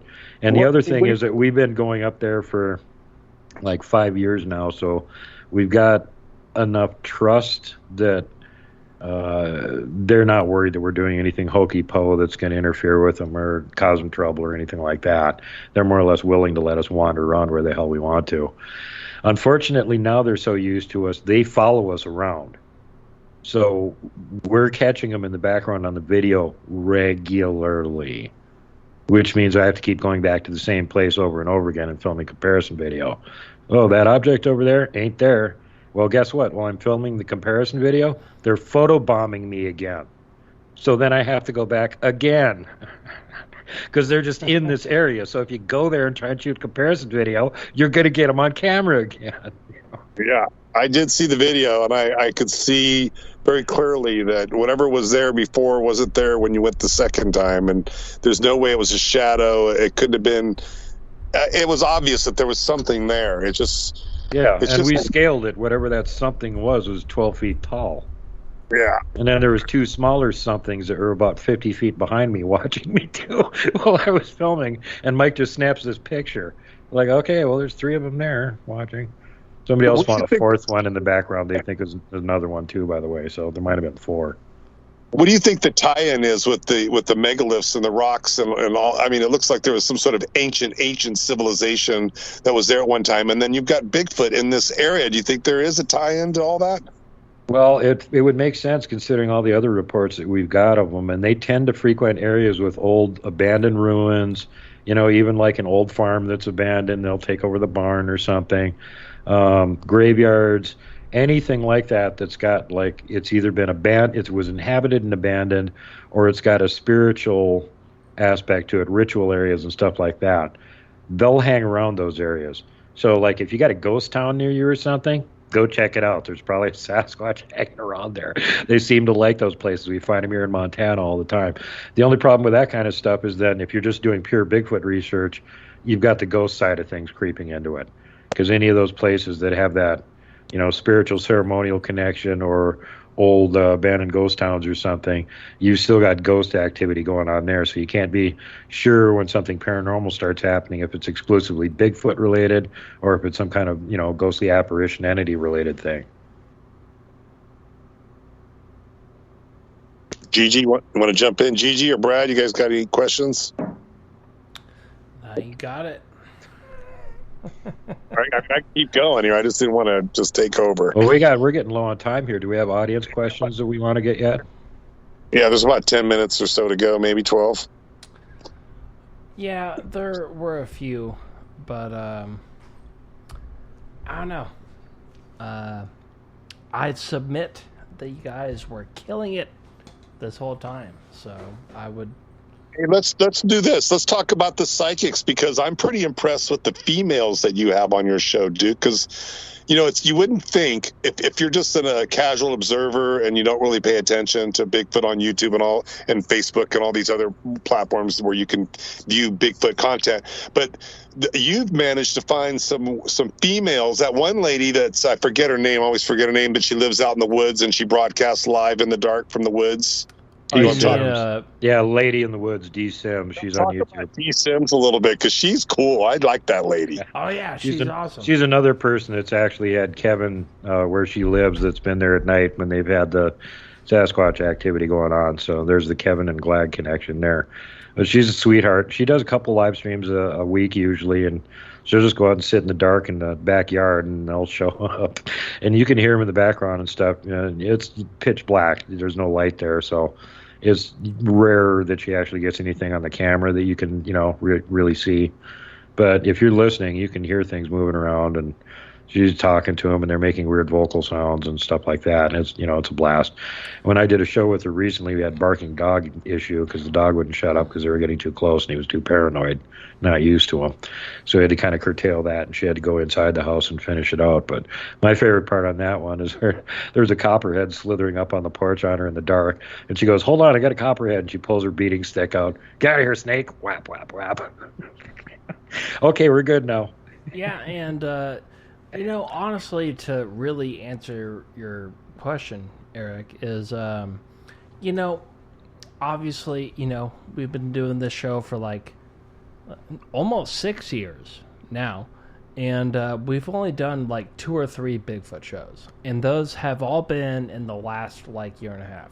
And it's not because, like I said earlier, I think it's pretty obvious that Bigfoot exists. There's multiple cultures from around the world that all describe the same thing.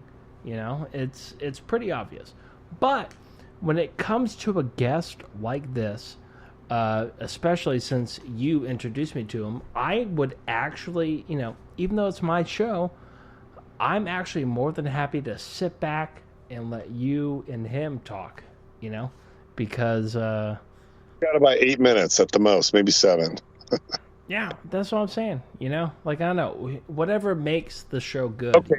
Another angle I was going to ask Duke about the lady. Who's the lady that's the psychic that actually can tell you? She actually communicates with these guys, and she gives you information that they're passing along to you.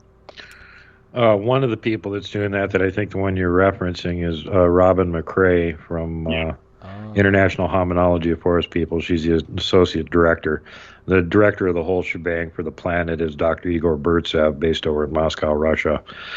She pretty much takes care of the stuff in North America. I'm actually like sort of branch manager for Montana. Keep track of what's going on here in Montana and areas nearby. She goes to conferences and stuff all over the place. She actually did a conference in Siberia. That's pretty far away. And she's been on quite a few shows. She's been on mine several times. And, when I have anything that's like woo-woo related, because I don't have any paranormal abilities, I just, hey, Robin, time for you to take over. That's above my pay grade. You get to do this one. So, for about, we've been working together for the better part of, almost 2 years now.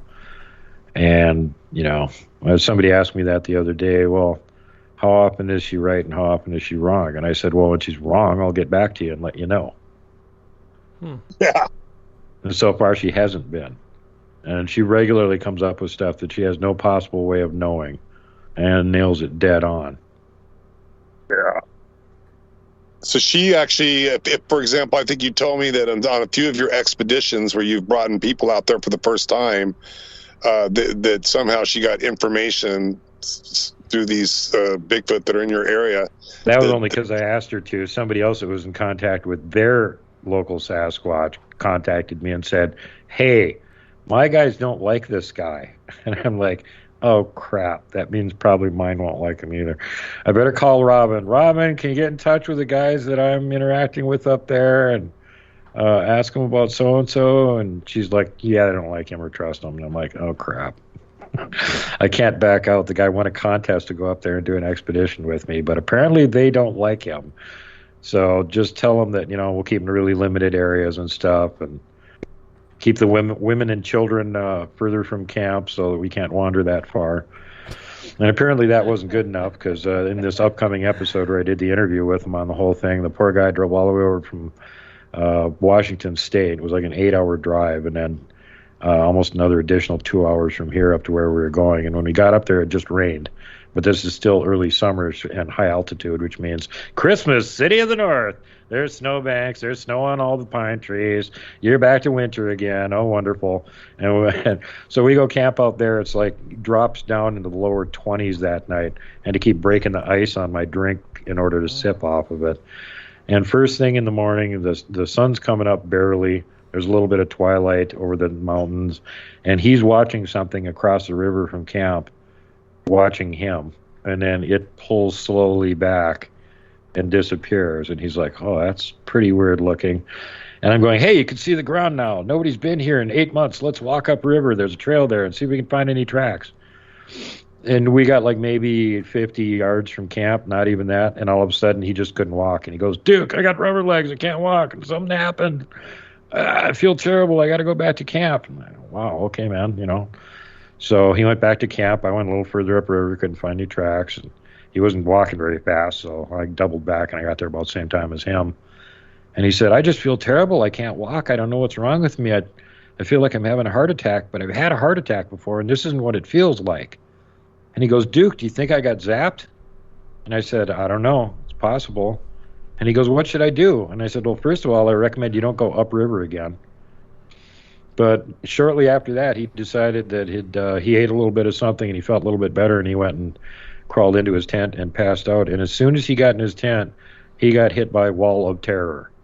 And I'm sitting out there next to the campfire, you know, like 30 feet from his tent, nodding off and falling asleep in my chair. A deer actually wandered into camp and was grazing across the campfire from me when I woke up, and I startled the deer, which startled me even worse. There's a deer 5 feet in front of you when you wake up, and it panics and runs. But, well, you know, apparently this is not affecting the deer. It wasn't affecting me. But for some reason, he's getting hit by this whole wall of terror while he's trying to sleep in his tent. And we got all that plus a bunch more coming up on the breakdown of episode 120 here, where I do the interview with him.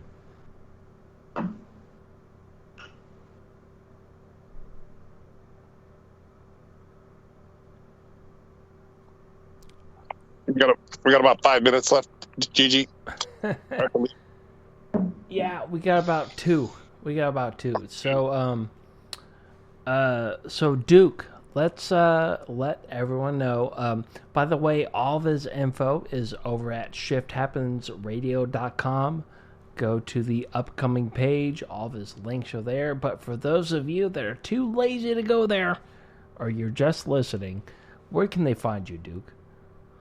Well, I have groups on Facebook. That would be Montana Bigfoot Project, and you get to see all my main videos and my research stuff over there. If you're on MeWe, it's World Bigfoot Central, and all my videos are also home is at YouTube currently, although I have problems with them like many other content creators. So part of my catalog that isn't on YouTube is over on Rumble and BitChute and Odyssey, but YouTube's got over 200 videos that I've done. It's over there right now, too. So if you want to binge watch a ton of Bigfoot stuff, you could spend a few weeks over there. All right, fantastic. Well, thank you, and thank Eric, and thank Brad for this whole show. This was absolutely very interesting. And ladies and gentlemen, this has been Shift Happens here for the Fringe FM. The show is hosted and produced by yours truly, Gigi. You can follow me on Twitter at GGRabbit1, or you can follow the show over at Shift Happens Pod over there on Twitter. Associate producer is Brad Harris. You can follow him on Twitter at ADSBradHarris. What's your Twitter? What's up, Brad? Is that right? Yeah, that was it, baby. You hit it right on there. Check me out at ADS Brad Harris. Eric Awakening Man. Great show, gentlemen. Great show, man. That was great. Absolutely. And Eric Awakening Man, obviously, at Eric Awakening Man. Get their white can status. And yeah, like I said, folks, if you miss it, go to shifthappensradio.com. We've got all of Duke's links right there on the upcoming page, right there at Shift Happens. And with that, ladies and gentlemen, don't go too far, because coming up next, right here on the Fringe FM, is Lighting the Void with Joe Whoop. And we will see you next week. Have a great weekend, and cheers to you. How about that? Woo!